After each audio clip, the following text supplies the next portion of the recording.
is one of the most terrible crimes on earth, and it happens all the time. The problem with rape issue is that women are mostly educated on how to defend themselves, whereas there is no adequate teaching for men on why they should not rape. Let's tackle this issue from the source. Thanks for joining us on today's most exciting episode of Let's Talk Charity. My name is Anozeng Ogozi Peters. And my name is Esnet Okunotifa. Welcome again to Let's Talk Charity. Let's Talk Charity is a talk show that supports, promotes, and showcases the impact of humanitarian workers across board. Not only that, we help vulnerable people, vulnerable minority groups get the aid that they need to live a better life. And how are you doing today? I'm very well, thank you. The issue today is a very personal one for both of us, I believe. We've both worked in advocating against sexual and gender-based violence, and which is why we're here today. We have a very special guest that is an advocate against rape, and the statistics for rape, child sexual abuse in particular, are 1 in 4 girls in Nigeria, 1 in 10 boys in Nigeria have experienced one form of sexual abuse before the age of 18, which is extremely sad because the age of consent is 18. So majority of the children in Nigeria have experienced child sexual abuse, especially after the lockdown. I don't know, did you see how many cases came up during the lockdown? Yes. Of coronavirus. You know, the thing about the rape issue in the country is something that anytime it comes up and I need to talk about it, I don't know how to put myself together to talk about it. Because like I said on the introductory aspect of it, it's a terrible thing and it happens every time.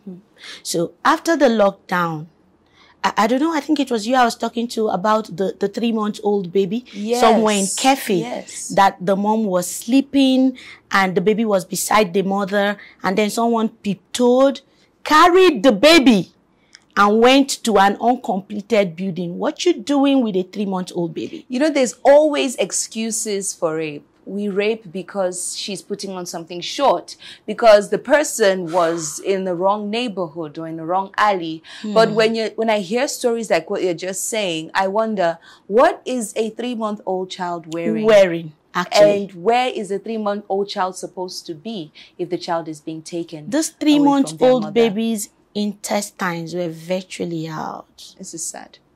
And I don't know if that man got justice for what he did. Well, let's quickly go into the guest for today and let's see who she is. So who do we have today? Yeah, today on the show we'll be having Wanda Audu. Wanda Audu is an advocate for rape. She has so much to tell us. So we'll take a short break. We'll be right back. And when we come back, we'll be back with Wanda. Please stay tuned. We're still on Let's Talk Charity with Wanda Ebe. Wanda, it's so nice to have you here. Thank you for having me. You look amazingly beautiful. Thank you. You look as vibrant. As always. Thank you. Thank you. Thank you for having me. Before we go on talking about discussing this issue of rape that's almost taking over the whole country, we'll just look at the video with the statistics of rape in Nigeria after the lockdown till now. Right. Please, let's take a look.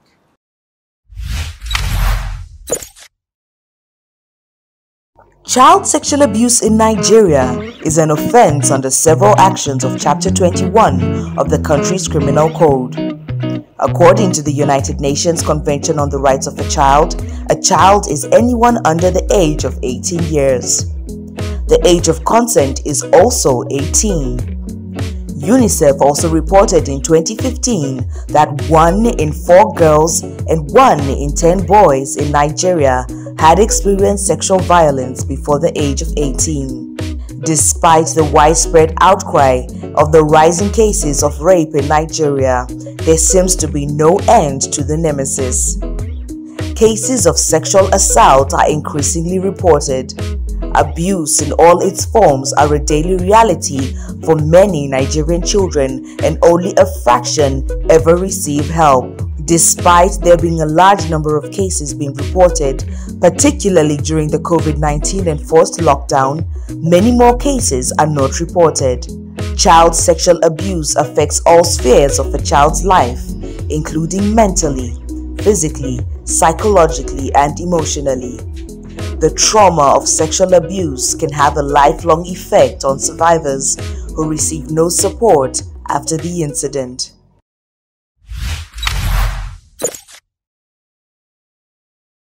Wow.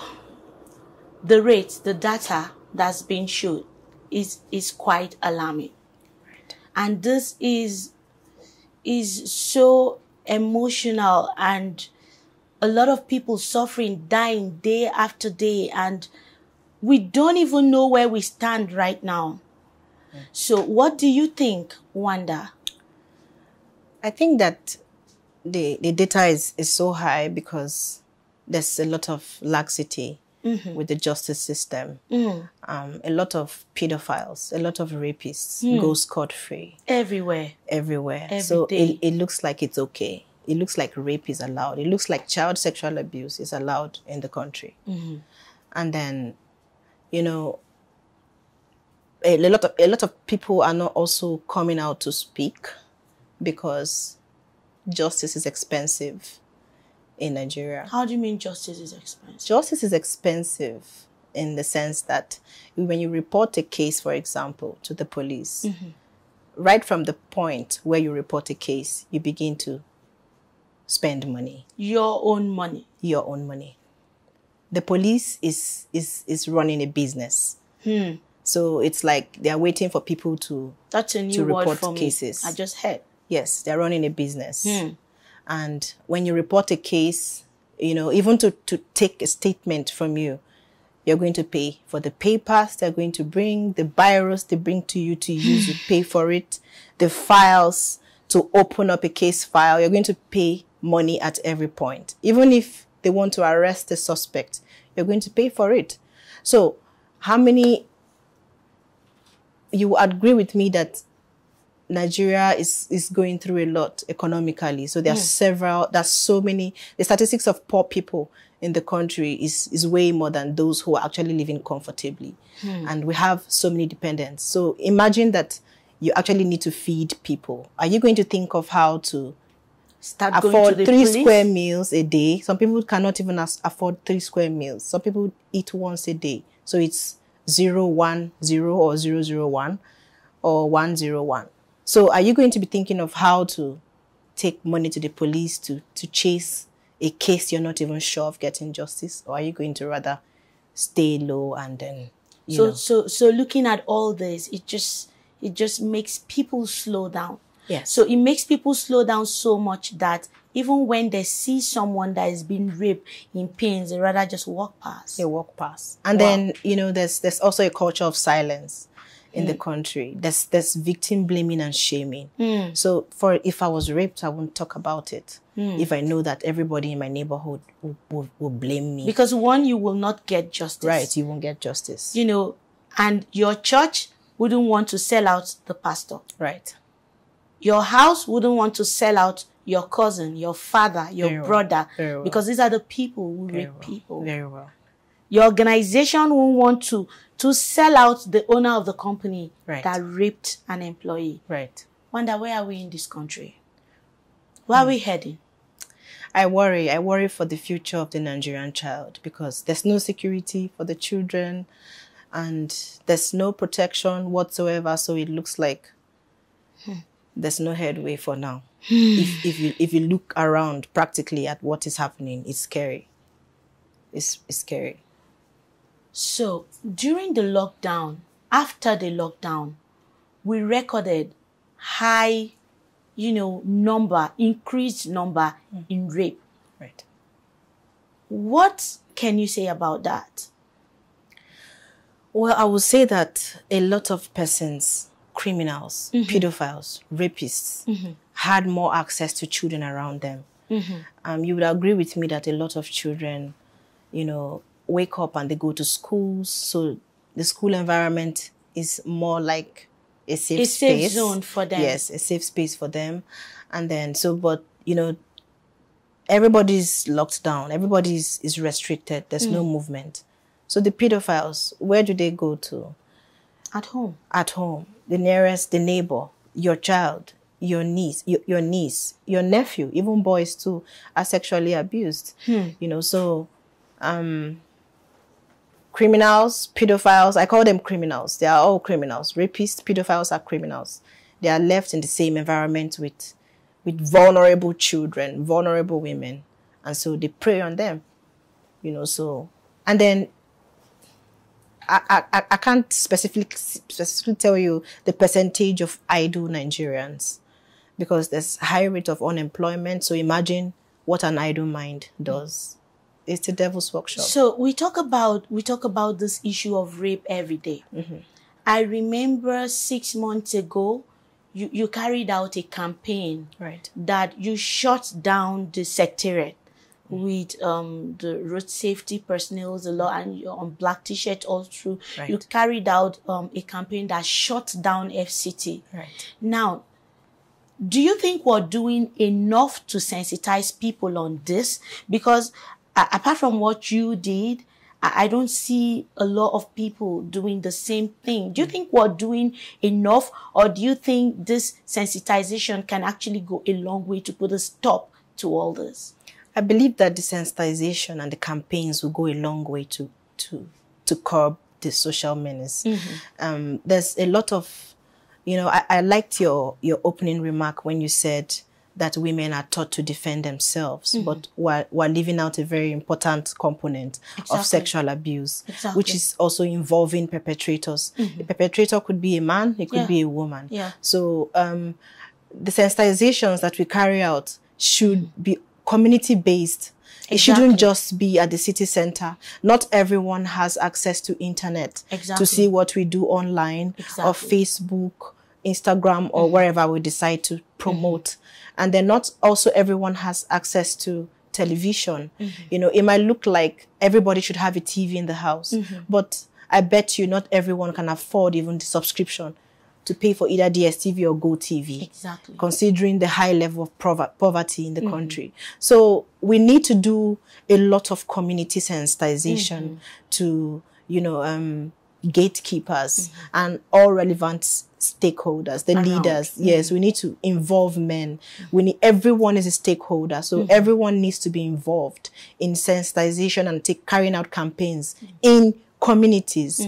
Because I mean, everyone in the urban areas has access to the modern facilities, television, phones, you know, internet, but it's not so in those villages. And we have more cases coming from the communities. So I think that there should be more awareness creation. Now, if I can just let you shed more light on that.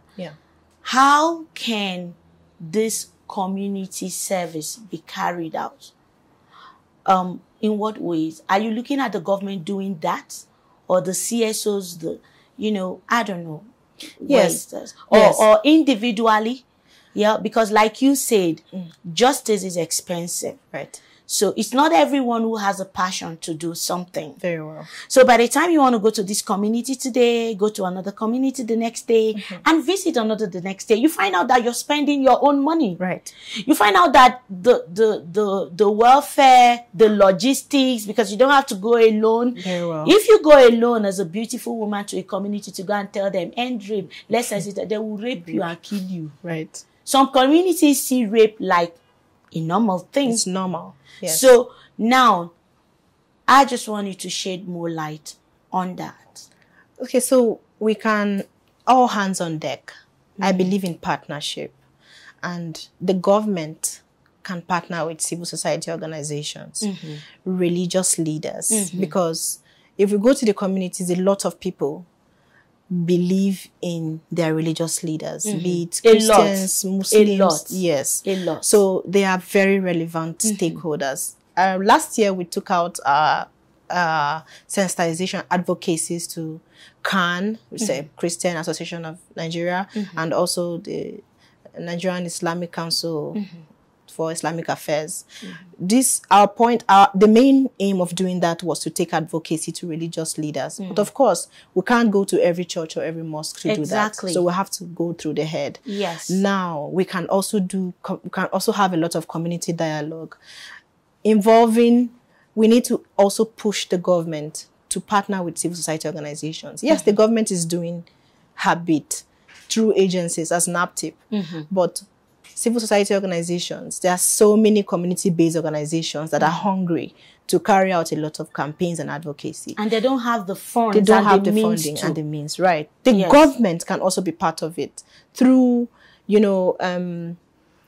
printing out some flyers, billboards to speak. You don't necessarily have to go by yourself to keep screaming or sensitizing people, but there are different ways of passing out information to people in the easiest way, even if it's in pidgin language. So the government can partner with several community leaders. We have chiefs, we have local traditional rulers in different communities.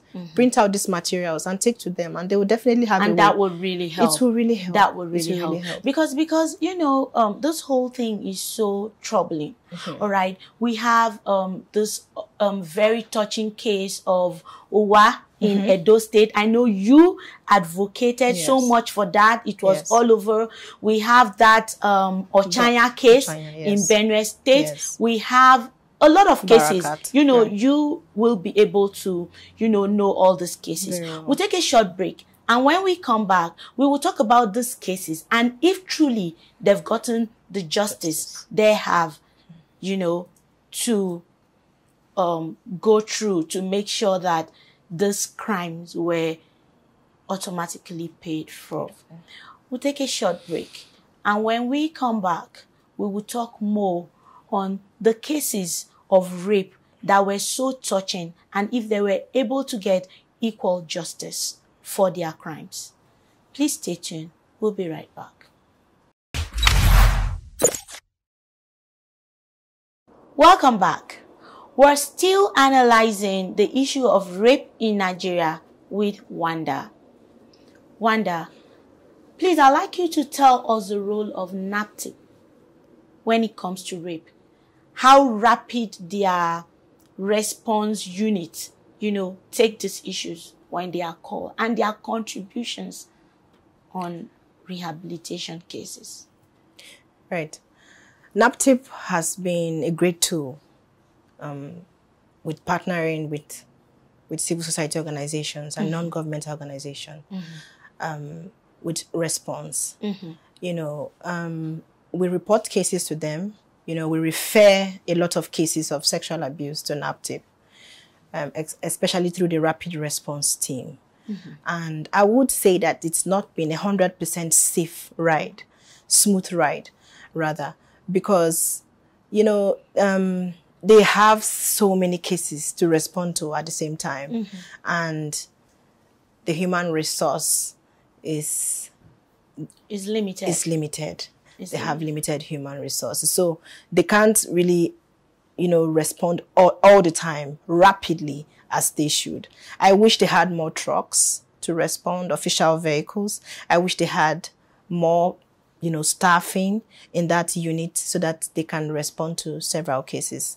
And when we refer cases to them, I know that they go ahead, to investigate. The rapid response team, has the responsibility of investigating on whatever case you report. You don't just report a case to NAPTIP and then they just move. They move. No, they do their own. They carry out their own investigations. They make calls. Make sure it's not a false alarm. Yes, right. They even go ahead, to go to those locations to verify whatever report you've made. Yes, and then I know that NAPTIP is an agency that is working very hard. They have a very, very large team. They have lawyers in their team. They have police. They have a cell even in that space.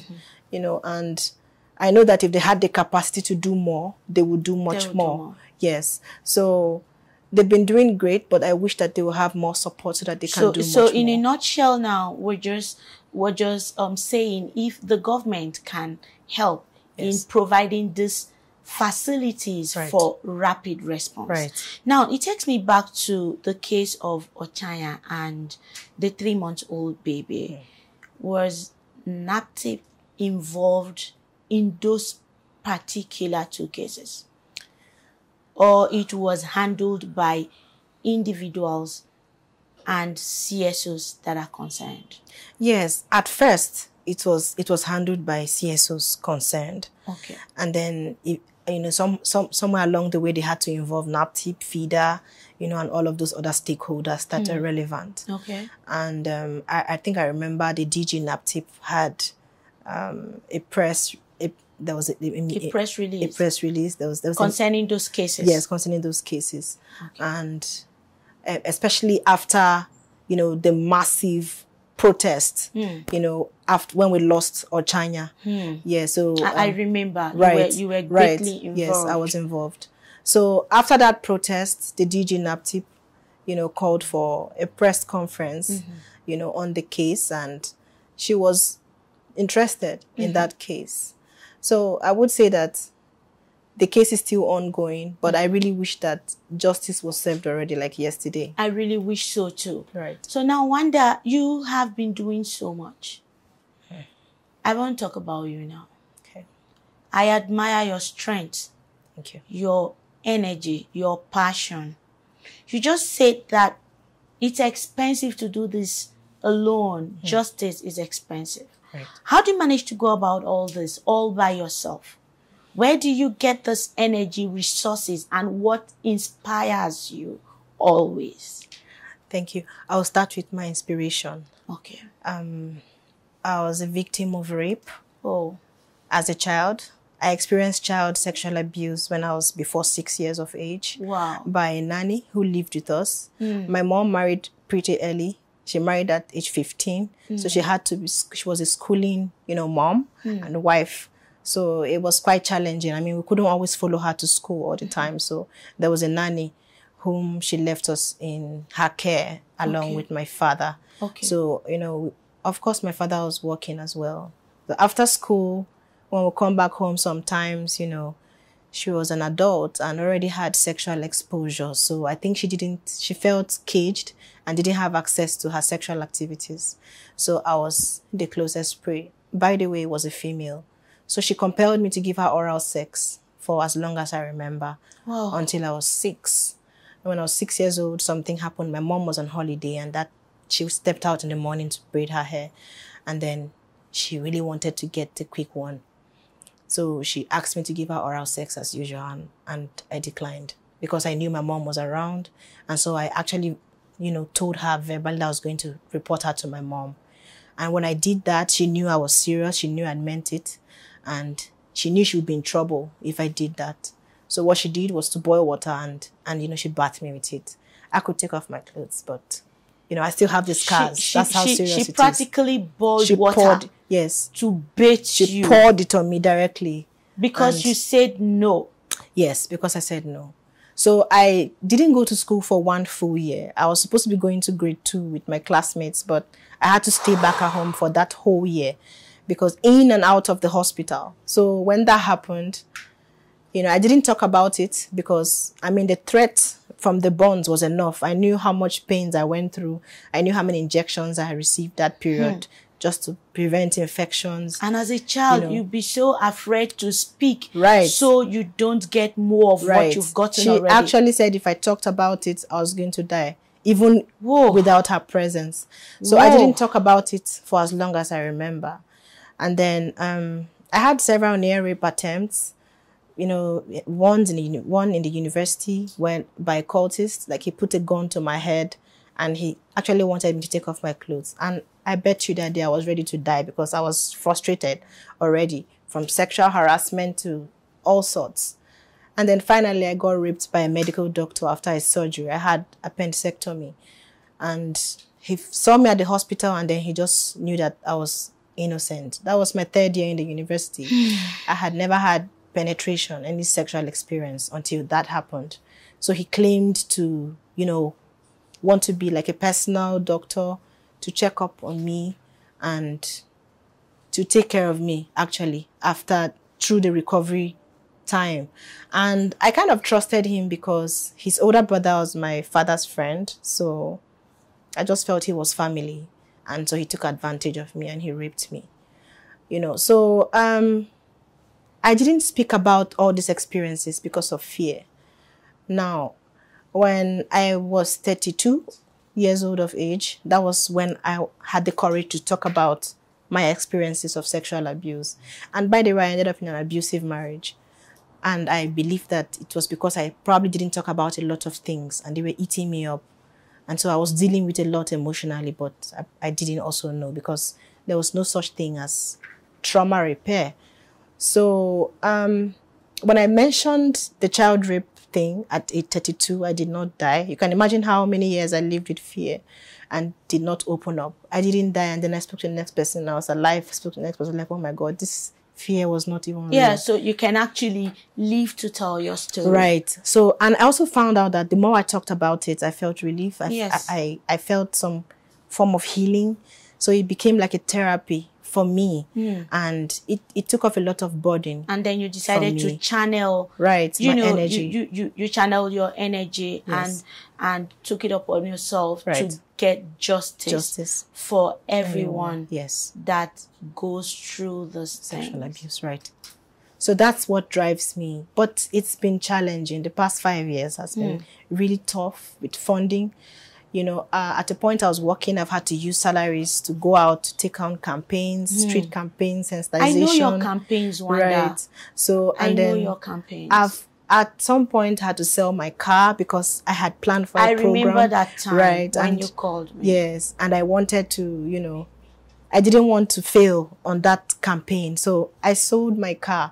I've sold jewelry just to be able to print out placards, you know, banners, to come out to speak against all odds. I've written proposals to several organizations, but you know how it is. There's so many people on the list. Yes, right. In Nigeria. They wouldn't want to. In Nigeria, the system is they will not want to identify themselves with the people that are doing the right thing, with the people that are really carrying the message and doing the job. Right. Now, they rather want to work with people that are not real, that they can, you know, give those grants to and come behind and say, how much did you collect? 10 naira. You give me 50, you take 50. Right. Buy a car for yourself. Buy a house. There's this saying, they say, no be me key Jesus Christ. Right. No be you go feel repair Nigeria. Very true. No be my papa be president. Very true. You know, those things would not just make us do the right thing. Right. So that has been the experience. So it's been tough. It's been quite challenging. But I promised myself I will not give up. I promised myself that no matter what it is, I'm going to still speak. As long as nobody takes my voice from me, I will speak until I am able to do much more. Wanda, today it's so emotional for me, and you know, we've been talking. I've been, you know, asking myself, why is Wanda always on the road? Because the last time I called you, you said you were in one village in Benue. They raped somebody. They called you 5 a.m. in the morning. You didn't even have a driver to drive your car. You drove yourself to Benue just to get justice. And then when I hung up the phone, I said, but this lady had an appointment with me this morning. So then I keep asking myself, why do you do these things you do? And today I'm hearing all this. I am proud of you. Thank you. I am super proud of you. First, for speaking. Thank you. Secondly, for letting people know that they can be inspired with your story. Right. And thirdly, for giving it all out to humanity without holding it back. Thank you. I don't know who you are out there watching Wanda today, saying her story and how she has channeled every bitter experience into giving help. And you want to work with Wanda to save 1,000 children, boys and girls drowning out there please do not hesitate to call us on the number showing on the screen to get through to Wanda. Because it is not easy. She has sold jewelries. She has sold her car. She had been to remote villages, communities, giving it all out. Justice is expensive. But with you and I in the picture, we will make justice easy. Now, making Nigeria a better place for us to be, to get justice, is not by your money alone. You are in a position you know you can give justice and you want to partner with Wanda, please call the number on your screen. Because when you're up there and Wanda needs to report a case, she already knows that you are there to give justice. And you are an organization that believes in making sure that children should not be exposed to this kind of life, and you want to partner, please don't hesitate to call the number, because we have to come together to make sure that Nigeria becomes a better place. And again, you know, Wanda is doing so much. Let's Talk Charity. It's a platform where we bring you amazing humanitarians, like we've said earlier on, that are doing big things and you don't know. If Wanda is not here today, you will not know Wanda is doing big things. Wanda, I am really, really proud of you. But a quick one, what's your advice to every survivor of rape out there? Stay strong. I will say to every victor out there, I call them victors because they are victorious. Rape is an event. It's one of those events in life. So don't hold on to it for so long. Let go. I'm super proud of you. Thank you. Let's Talk Charity is a platform that we give first-hand help. So from now henceforth, Let's Talk Charity will partner with you. If you're going out to advocate, we will be there with you. Thank you. If there's a rape victim, as you're calling NAPTIP, you call us and we will partner with you. So if you're there and you want to partner with Wanda, please, again, call the number on the screen. Like I said, the life we're living is not just for us alone. Right. But for others who cannot help themselves.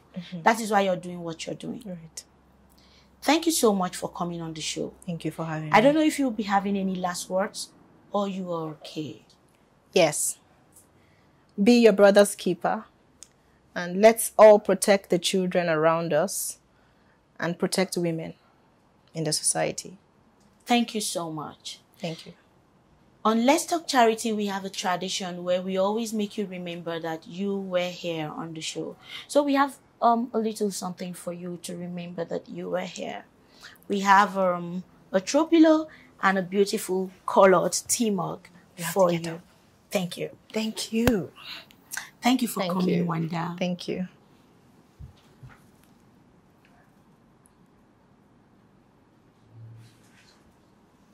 Thank you. Thank you.